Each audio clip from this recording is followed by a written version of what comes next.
I've been watching this little bird for about an hour now, and he's just been hopping around here, eating seeds and whatnot.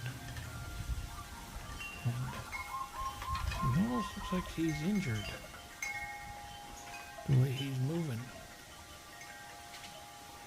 So I'm not really sure exactly what's going on with the little guy. I'm hoping he's okay. Seems to be getting along. Well, he's a little tippy, see? But he's got heart. Can't say that for most.